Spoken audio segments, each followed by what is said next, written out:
Alfa dan Omega Jilid 5 Bab 8 Kunjungan ke Pesta Paskah. Bagi bangsa Yahudi, tahun ke-12 ialah garis pemisah antara masa kanak-kanak dan masa muda. Setelah meningkat ke dalam usia ini, seorang anak muda Ibrani disebut anak hukum dan juga anak Allah.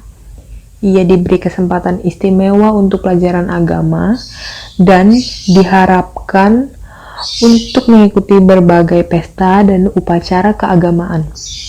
Sesuai dengan kebiasaan inilah, Yesus pada masa mudanya mengadakan kunjungan Paskah ke Yerusalem. Sebagaimana semua orang Israel yang tekun beribadah, Yusuf dan Maria pergi tiap tahun untuk menghadiri Paskah, dan sesudah Yesus mencapai umur yang dituntut, mereka membawa dia beserta dengan mereka. Ada 3 pesta tahunan, Paskah, Pentakosta, dan pesta pondok daun-daunan. Pada kesempatan seperti itu, semua orang laki-laki Israel diperintahkan menghadap Tuhan di Yerusalem. Di antara semua pesta ini, pesta Paskahlah yang paling ramai dikunjungi orang. Banyak yang datang dari segala negeri di mana orang Yahudi tercerai-berai. Dari segenap bagian Palestina, datanglah orang-orang yang hendak berbakti dalam rombongan-rombongan yang besar. Perjalanan dari Galilea memerlukan beberapa hari, dan para pengunjung itu bersatu dalam rombongan-rombongan besar untuk persahabatan dan perlindungan. Kaum wanita dan orang-orang yang sudah lanjut usianya mengendarai lembu jantan atau keledai melalui jalan yang curam dan berbatu-batu. Orang-orang laki-laki dewasa dan anak-anak muda yang agak kuat berjalan kaki. Waktu pesta Paskah itu jatuh pada akhir bulan Maret atau pada awal bulan April, dan seluruh negeri bersemarak dengan bunga-bunga dan beriang-riang dengan kicauan burung. Sepanjang jalan tampak tempat-tempat yang menjadi kenang-kenangan dalam sejarah bangsa Israel. Maka ibu-ibu serta bapak-bapak mengisahkan kepada anak-anak mereka masing-masing tentang mukjizat-mukjizat yang telah diadakan Allah bagi umatnya pada masa yang telah lampau. Mereka mengisi waktu perjalanan itu dengan nyanyian dan musik, dan tatkala akhirnya menara-menara Yerusalem nampak, berpadulah tiap suara dalam nyanyian kegembiraan yang gegap geminta. Sekarang kaki kami berdiri di depan pintu gerbangmu, hai Yerusalem. Biarlah kesejahteraan ada di lingkungan tembokmu dan sentosa di dalam purimu. Mazmur 122 ayat 1 dan 7. Pemeliharaan Paskah mulai dengan kelahiran bangsa Ibrani. Pada malam terakhir dari masa perhambaan mereka di Mesir, apabila tiada sesuatu tanda kelepasan tampak, Allah memerintahkan mereka supaya bersiap-siap untuk kelepasan yang segera akan terjadi. Ia telah memberikan amaran kepada Firaun tentang hukuman yang terakhir atas orang Mesir, dan ia telah menyuruh orang Ibrani mengumpulkan keluarga mereka di tempat kediaman masing-masing. Setelah segala ambang pintu dipercik dengan darah anak domba yang disembelih, mereka harus memakan daging anak domba itu yang sudah dipanggang bersama roti yang tidak beragi dan sayur pahit. Dan beginilah kamu memakannya: pinggangmu berikat, kasut pada kakimu, dan tongkat di tanganmu. Buru-burulah kamu memakannya, itulah Paskah bagi Tuhan. Tengah malam, semua anak sulung orang-orang Mesir mati terbunuh. Kemudian raja mengirimkan kabar kepada Bani Israel, bangunlah, keluarlah dari tengah-tengah bangsaku. Pergilah beribadahlah kepada Tuhan seperti katamu itu. Orang-orang Ibrani itu pergi keluar dari Mesir sebagai satu bangsa yang merdeka. Tuhan telah memerintahkan supaya pesta Paskah itu diselenggarakan tiap tahun. Maka akan jadi kelak, ia bersabda, Apabila anakmu bertanya kepadamu, apakah artinya ibadahmu ini? Maka haruslah kamu berkata, itulah korban Paskah bagi Tuhan yang melewati rumah-rumah orang Israel di Mesir ketika ia menulahi orang Mesir, tetapi menyelamatkan rumah-rumah kita. Demikianlah dari keturunan kepada keturunan hikayat tentang kelepasan yang ajaib ini harus diulangi. Paskah itu disusul dengan pesta roti yang tidak beragi yang lamanya 7 hari. Pada hari yang kedua dari pesta tersebut, buah bungaran dari panen tahun itu seberkas gandum dipersembahkan di hadirat Tuhan. Segenap upacara pesta itu membayangkan pekerjaan Kristus. Kelepasan Bani Israel dari Mesir adalah satu pelajaran yang membayangkan penebusan, dan untuk itu Paskah dimaksudkan untuk mengingatkannya. Domba yang disembelih, roti yang tidak beragi, buah bungaran itu membayangkan juru selamat.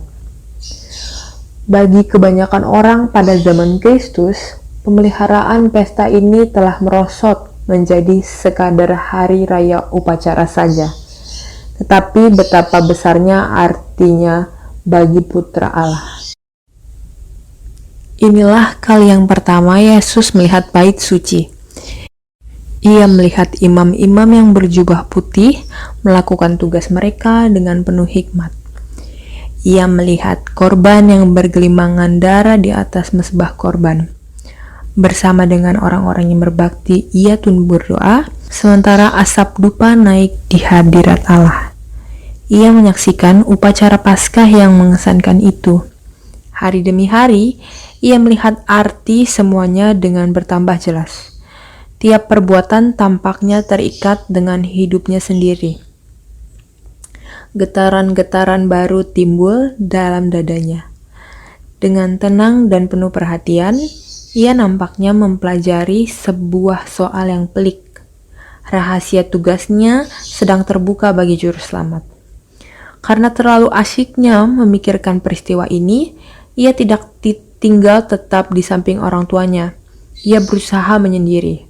Sesudah upacara-upacara Paskah itu berakhir, ia masih tinggal di halaman bait suci itu, dan setelah semua orang yang berbakti meninggalkan Yerusalem, ia ketinggalan di sana.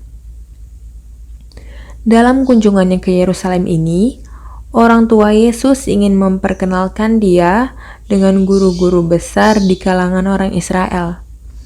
Meskipun ia taat dalam segala hal pada firman Allah, ia tidak menyesuaikan dirinya dengan segala upacara dan kebiasaan rabi-rabi.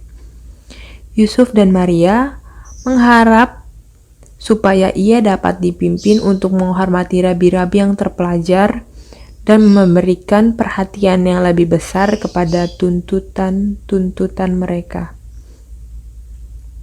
Tetapi Yesus dalam Ka'bah sudah diajari oleh Allah. Apa yang telah diterimanya dengan segera mulai diberikannya. Pada zaman itu, sebuah ruangan yang dihubungkan dengan bait suci dijadikan sekolah suci menurut cara sekolah nabi-nabi. Disinilah rabi-rabi yang terkemuka berhimpun dengan murid-muridnya, dan kesinilah Yesus datang. Setelah duduk di kaki orang-orang yang terpelajar dan disegani ini, ia mendengarkan pengajaran mereka. Selaku seorang yang suka menuntut hikmat, ditanyai guru-guru itu tentang nubuatan-nubuatan dan tentang peristiwa-peristiwa yang sedang terjadi pada waktu itu yang menunjuk kepada kedatangan Mesias. Yesus menunjukkan dirinya sebagai seorang yang haus akan pengetahuan tentang Allah. Pertanyaan-pertanyaannya mengandung kebenaran-kebenaran yang dalam, yang sudah lama tersembunyi, namun yang mutlak bagi keselamatan jiwa. Sementara menyatakan betapa sempit dan dangkal adanya pengetahuan orang-orang pintar itu, setiap pertanyaan membuka bagi mereka suatu pelajaran ilahi serta menaruh kebenaran dalam segi pandangan yang baru. Rabi-rabi itu berbicara tentang kemuliaan ajaib yang akan dibawa oleh kedatangan Mesias kepada bangsa Yahudi. Akan tetapi, Yesus menyebutkan nubuatan Nabi Yesaya, lalu menanyakan kepada mereka, apa arti tulisan-tulisan yang menunjuk kepada penderitaan serta kematian anak domba Allah. Dokter-dokter itu berpaling kepadanya dengan pertanyaan-pertanyaan, dan mereka keheran-heranan menjawab segala jawabnya. Dengan kerendahan hati seorang anak kecil, ia mengulangi ayat Alkitab, memberikan kepadanya arti yang begitu dalam yang belum pernah diselami orang-orang pandai itu. Seandainya diturut, maka garis-garis kebenaran yang ditunjukkannya itu niscaya sudah melahirkan suatu reformasi dalam agama zaman itu. Perhatian yang tekun dalam soal-soal kerohanian niscaya sudah timbul, dan apabila Yesus memulai pekerjaannya, banyaklah orang yang akan bersedia untuk menerima Dia. Rabi-rabi itu tahu bahwa Yesus belum pernah dididik di sekolah mereka. Namun pengertiannya tentang nubuatan-nubuatan jauh melampaui pengertian mereka. Dalam diri anak Galilea yang cerdas ini, mereka melihat banyak kemungkinan yang besar. Mereka ingin mendapat Dia sebagai murid, supaya Ia menjadi guru di kalangan orang Israel. Mereka ingin bertanggung jawab atas pendidikannya, dengan merasa bahwa pikiran yang demikian aslinya wajib digembleng di bawah asuhan mereka. Perkataan Yesus telah menggerakkan hati mereka sebagaimana belum pernah dahulu digerakkan oleh ucapan yang keluar dari bibir manusia. Allah sedang berusaha hendak memberikan terang kepada para pemimpin Israel, dan Ia menggunakan satu-satunya ikhtiar yang dengan itu mereka dapat dicapai. Dalam kesombongannya, mereka niscaya akan merasa tidak suka mengaku bahwa mereka dapat menerima pelajaran dari seseorang. Sekiranya Yesus tampak seakan-akan berusaha hendak mengajar mereka, sudah tentu mereka tidak akan mau mendengarkannya. Tetapi mereka membanggakan diri sendiri bahwa mereka sedang mengajar Dia, atau sekurang-kurangnya menguji pengetahuannya akan Alkitab. Kesederhanaan serta budi pekerti kemudaan Yesus melenyapkan segenap prasangka mereka. Dengan tidak sadar, pikiran mereka terbuka bagi firman Allah, dan Roh Kudus berbicara kepada hati mereka. Tidak mereka harus sadar bahwa pengharapan mereka tentang Mesias tidak disokong oleh nubuatan. Tetapi mereka tidak mau meninggalkan teori-teori yang telah membesarkan cita-cita mereka. Mereka tidak mau mengaku bahwa mereka sudah salah mengerti akan Alkitab yang mereka ajarkan itu. Dari seorang kepada seorang beredarlah sebuah pertanyaan. Bagaimanakah anak muda ini dapat memiliki pengetahuan sedangkan ia tidak pernah belajar? Terang sudah bersinar dalam kegelapan, tetapi kegelapan itu tidak menguasainya. Yohanes 1 ayat 5. Pada waktu itu, Yusuf dan Maria sudah sangat bingung dan susah. Ketika berangkat dari Yerusalem, mereka sudah tidak melihat Yesus dan mereka tidak tahu bahwa Ia tinggal di sana. Pada waktu itu, negeri itu penuh sesak dengan manusia, dan khalifah-khalifah dari Galilea amat besar. Suasana sungguh kacau sekali ketika mereka meninggalkan kota itu. Di tengah jalan kesukaan berjalan dengan sahabat-sahabat dan handai taulan memenuhi perhatian mereka, sehingga mereka tidak memperhatikan bahwa Ia tidak ada di situ hingga malam tiba. Kemudian, ketika mereka berhenti hendak beristirahat, mereka kehilangan tangan anak mereka yang selalu siap sedia membantu. Karena menyangka bahwa ia ada dalam rombongan itu, mereka tadinya tidak merasa cemas. Muda seperti dia itu, mereka telah percaya kepadanya tanpa bimbang, mengharap bahwa bila diperlukan, tentu akan bersedia hendak membantu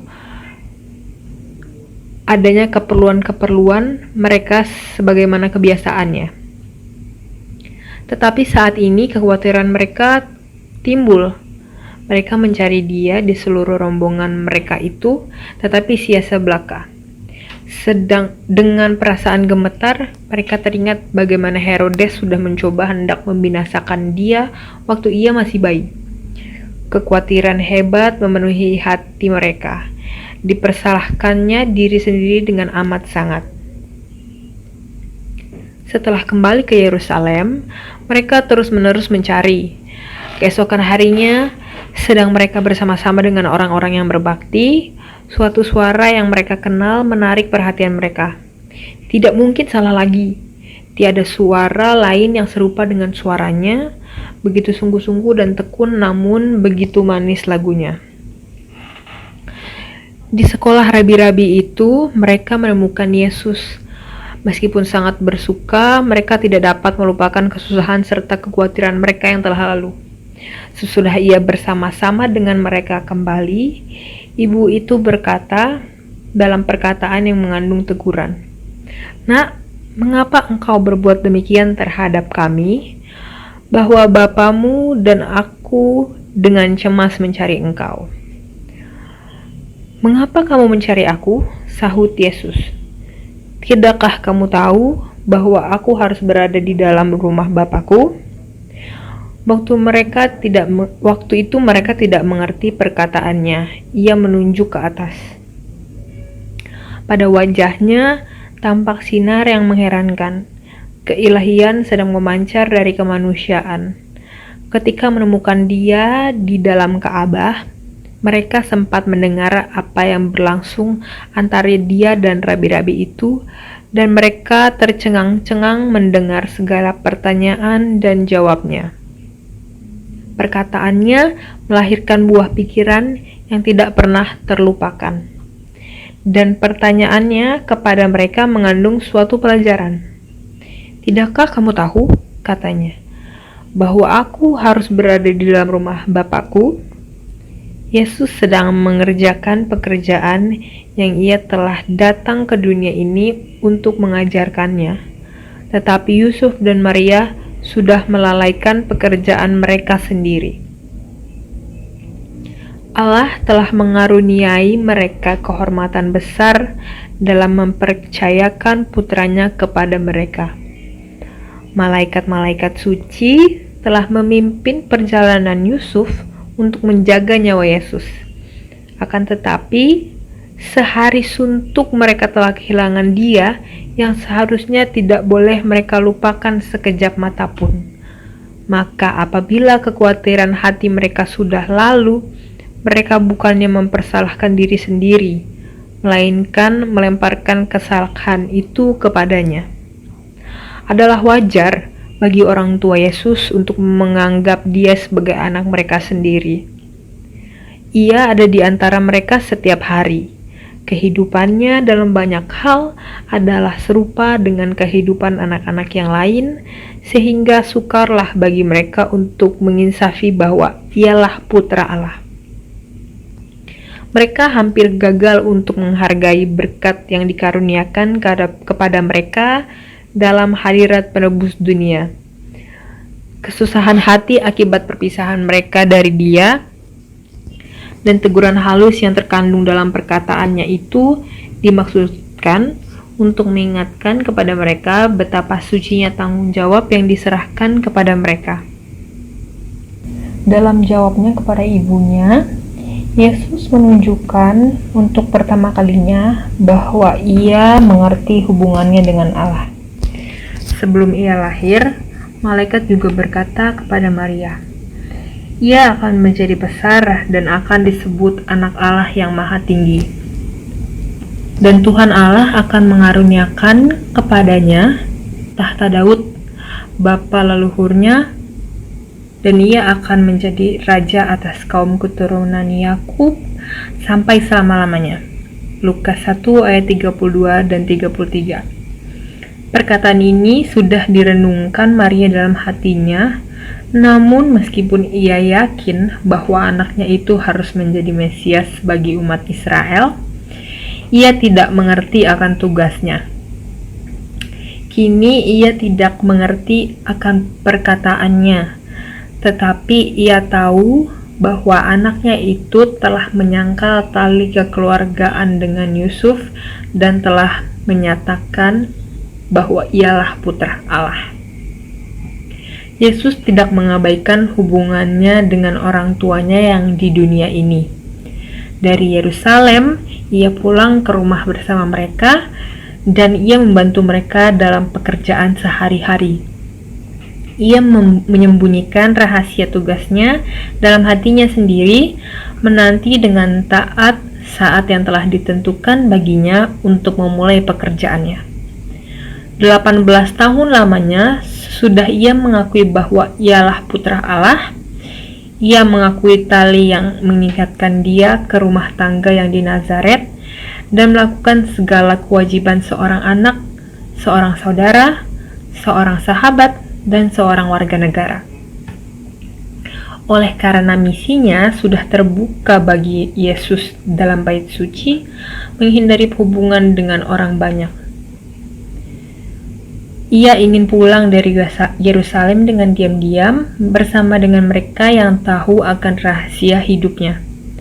Oleh upacara Paskah, Allah sedang berusaha hendak memanggil umatnya keluar dari segala kesusahan duniawi serta mengingatkan mereka akan segala perbuatannya yang ajaib dalam kelepasan mereka dari Mesir. Dalam perbuatan ini, ia ingin supaya mereka melihat janji kelepasan dari dosa. Sebagaimana darah anak domba yang disembelih itu melindungi rumah tangga Bani Israel, demikian juga darah Kristus akan menyelamatkan jiwa mereka. Tetapi mereka dapat diselamatkan oleh Kristus hanya apabila oleh percaya mereka membuat hidupnya menjadi hidup mereka sendiri. Akan ada rahmat dalam upacara-upacara simbolis hanya apabila ditujukannya orang-orang yang berbakti itu kepada Kristus sebagai juru selamat pribadi mereka. Allah menghendaki agar mereka dituntun ke arah penyelidikan serta renungan yang disertai doa tentang tugas Kristus.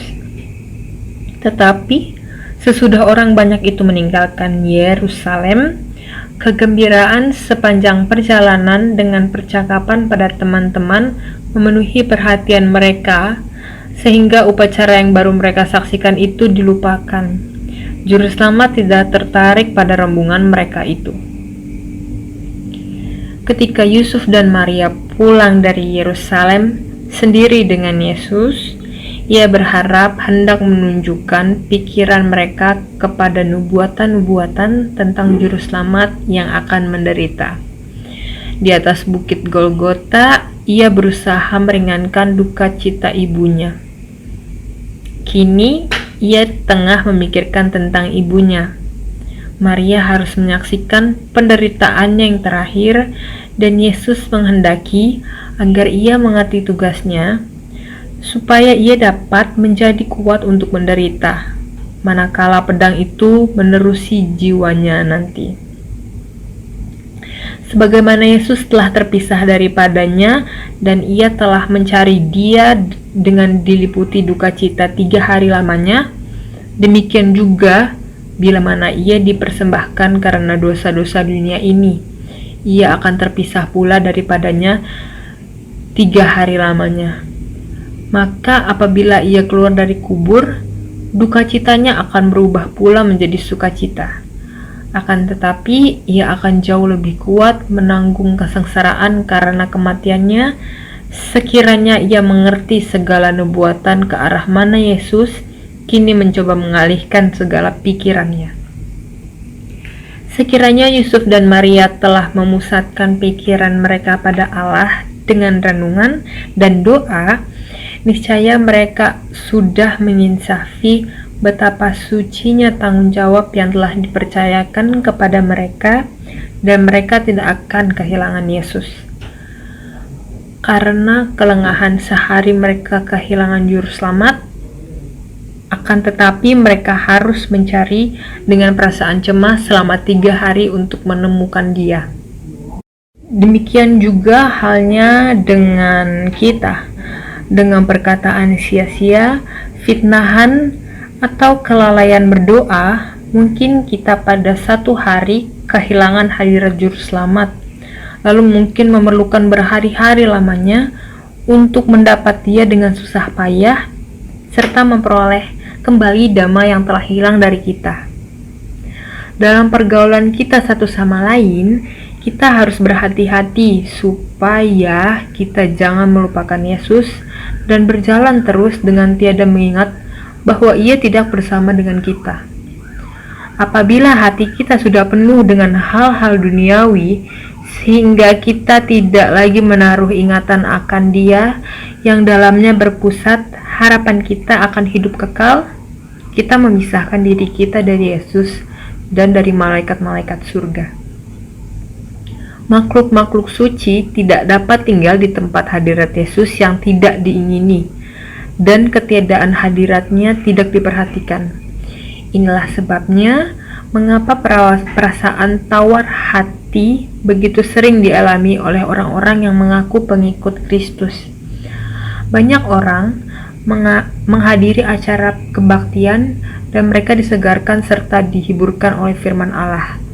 Tetapi oleh kelalaian dalam mengadakan renungan, dalam hal berjaga dan doa, mereka kehilangan berkat dan merasa diri mereka lebih hampa daripada sebelum mereka mendapatkannya. Acap kali mereka merasa bahwa Allah telah berlaku keras terhadap mereka. Mereka tidak melihat bahwa kesalahan itu adalah pada pihak mereka sendiri. Dengan menjauhkan diri dari Yesus, mereka telah menutup pintu bagi cahaya hadirat-Nya. Alangkah baiknya kalau kita menggunakan waktu sejam lamanya setiap hari untuk merenungkan kehidupan Kristus. Kita harus merenungkannya satu persatu, serta membiarkan angan-angan kita membayangkan setiap peristiwa, terutama peristiwa-peristiwa terakhir. Kalau kita memikir-mikirkan pengorbanannya yang besar itu untuk kita, keyakinan kita padanya akan semakin mantap, kasih kita dihidupkan, dan kita akan makin penuh dengan Roh-Nya. Kalau kita mau diselamatkan kelak, kita harus mempelajari pelajaran pertobatan dan kerendahan hati di kaki salib. Sementara kita bergaul bersama, kita dapat menjadi berkat bagi satu sama lain. Kalau kita milik Kristus, pikiran-pikiran kita ialah tentang Dia. Kita akan suka berbicara kepada satu sama lain tentang kasih-Nya. Hati kita pun akan dihaluskan oleh pengaruh ilahi. Oleh memandang keindahan tabiatnya, kita akan menjadi serupa dengan gambarnya dalam kemuliaan yang semakin besar. 2 Korintus 3 ayat 18.